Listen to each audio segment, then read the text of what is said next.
주가 상승도 어느 정도 따라가면서 매달 높은 분배금까지 받을 수 있다면 믿으시겠습니까? 예적금보다 높은 연 분배율을 제시하고 월마다 분배금을 지급하면서 최근 주식시장에서 많은 투자자의 관심을 받고 있는 커버드콜 ETF. 최근에는 기존 커버드콜의 단점을 보완한 새로운 운용 방식의 상품들도 대거 등장하고 있습니다. 일명 3세대 커버드콜 ETF입니다. 오늘은 이 3세대 커버드콜이 무엇인지, 기존 상품과 어떤 차이가 있는지 자세히 이야기해 보겠습니다. 기존 커버드콜, 즉 초기 1세대 커버드콜은 높은 분배금을 받을 수 있다는 장점이 있었지만 주가가 크게 상승할 때 상승 수익의 상당 부분을 포기해야 한다는 단점이 있었습니다. 이러한 단점을 보완하기 위해 옵션 매도 비중을 줄인 2세대 상품이 등장했고, 최근에는 시장 상황에 따라 옵션 전략을 더욱 유연하게 조절하는 3세대 커버드콜 상품까지 나오게 되었습니다. 먼저 커버드콜은 주식이나 ETF를 보유하면서 콜옵션을 매도해 옵션 프리미엄을 받는 전략입니다. 여기서 콜옵션은 정해진 가격에 주식을 살 수 있는 권리이고, 커버드콜 ETF는 이 권리를 판매한 대가로 옵션 프리미엄을 받습니다. 그리고 이 옵션 프리미엄과 주식 배당금 등을 활용해 투자자에게 분배금을 지급하는 원리를 갖고 있습니다. 기본 원리에 대해서는 이전 영상에서 자세히 다루었으니 해당 영상을 참고해 주시면 감사하겠습니다. 그렇다면 커버드콜은 어떤 방식으로 진화해 왔을까요? 우선 1세대 커버드콜은 보유자산의 대부분에 대해 콜옵션을 매도하는 방식이 많았습니다. 이럴 경우 옵션 프리미엄을 많이 받을 수 있어서 분배금은 높았지만 상승장에서는 주가 상승 수익이 크게 제한되는 경우가 많았죠. 반면에 2세대 커버드콜은 이러한 단점을 줄이기 위해서 보유자산 전체가 아닌 일부 비중에 대해서만 콜옵션을 매도합니다. 그렇기 때문에 1세대보다 분배금은 낮아질 수 있지만 주가 상승을 더 많이 따라갈 수 있게 되었습니다.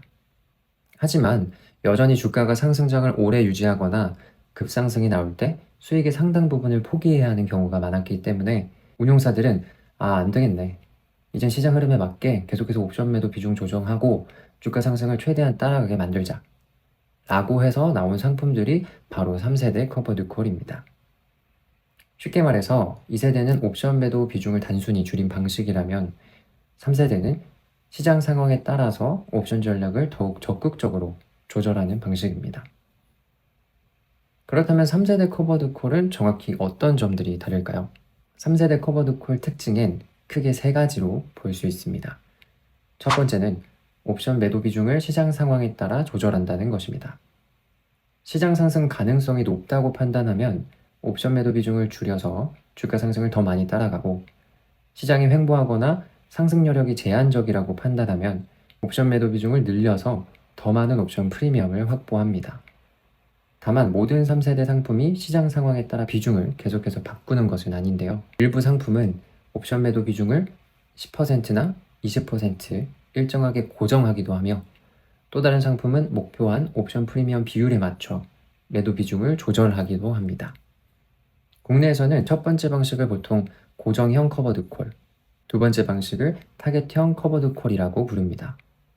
다만 상품마다 세부 운용 방식은 다를 수 있기 때문에 투자하실 때 단순히 3세대라는 이름만 볼 것이 아니라 실제로 옵션 매도 비중을 어떻게 결정하는지가 중요합니다.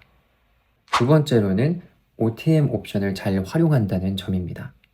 옵션에는 크게 ATM과 OTM이 있는데, ATM은 at the money의 약자로 현재 주가와 옵션의 행사 가격이 비슷한 상태를 의미합니다. 예를 들어 현재 주가가 $100라면 행사 가격이 $100 부근인 콜옵션을 매도하는 것입니다.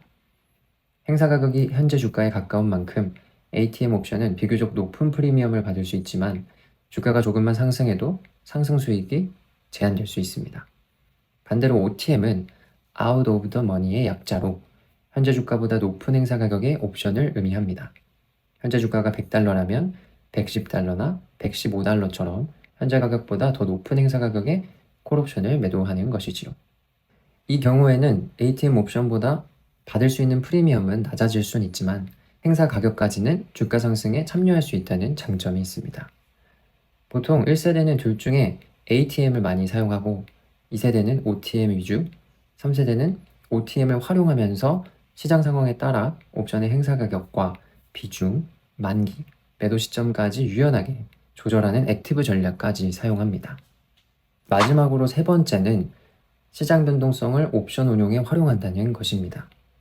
옵션 프리미엄은 시장 변동성에 따라 크게 달라지는데 일반적으로 변동성이 높아지면 옵션 프리미엄도 높아지는 경향이 있고 변동성이 낮아지면 옵션 프리미엄도 낮아지는 경향이 있습니다. 따라서 변동성이 높을 때는 적은 비중의 옵션만 매도해도 목표한 프리미엄을 금방 확보할 수 있습니다. 반대로 변동성이 낮을 때는 목표 프리미엄을 확보하기 위해서 옵션 매도 비중이 늘어나야 할 수도 있죠. 즉, 각 상품이 프리미엄에 대한 어떤 기준을 가지고 운용되는지에 따라서 옵션 매도 비중을 달리하며 운용하는 전략도 활용하고 있습니다. 그렇다면 우리가 3세대 커버드 콜을 선택해야 한 이유는 무엇일까요? 사실 주가의 상승분을 최대한 가져가고 싶으면 추종하는 지수 ETF나 해당 주식에 직접 투자하는 것이 총 수익률 면에서는 더 유리할 수 있습니다. 하지만 주식시장은 단기간에 높은 수익을 낸 사람보다 시장에서 오래 살아남은 사람에게 더 많은 기회를 주는 것이라고 생각합니다. 그렇기 때문에 우리는 단순히 수익률만 높이는 방법이 아니라 시장에서 오래 버틸 수 있는 방법도 함께 고민해야 한다고 생각을 합니다. 그래서 그 과정에서 필요한 것이 바로 현금 흐름입니다. 정기적으로 들어오는 분배금은 투자자가 시장을 버틸 수 있게 해주는 하나의 호흡기 역할을 해주며 주가가 오르지 않는 횡보장에서도 분배금을 받으며 기다릴 수 있고 주가가 하락할 때는 받은 분배금으로 추가 매수하거나 생활비 등 필요한 곳들에 활용할 수도 있습니다. 물론 주가가 크게 하락하면 받은 분배금보다 더 큰 손실이 발생할 수도 있고 전체 수익률은 낮아질 수도 있습니다. 하지만 3세대 커버드 콜은 주가가 다시 회복하는 과정에서도 주가 상승에 어느 정도 참여하면서 정기적인 현금 흐름까지 함께 확보할 수 있기 때문에 투자자가 시장에서 더 오래 버틸 수 있도록 균형을 맞춰줄 수 있습니다. 정리해보면 3세대 커버드 콜은 가장 높은 수익률만을 원하는 투자자보다는 매달 현금 흐름이 필요하거나 변동성에 멘탈이 좀 쉽게 흔들리거나 분배금을 재투자하면서 장기 투자를 이어가고 싶은 투자자에게 더 적합할 수 있는 투자 전략이라고 생각합니다. 투자에는 정답이 없습니다. 하지만 내 투자 성향을 알고 그에 맞는 방식을 찾아 장기적으로 꾸준히 투자하다 보면 시장에서 쉽게 쫓겨나지는 않을 거라고 생각합니다. 오늘도 영상 봐주셔서 감사합니다.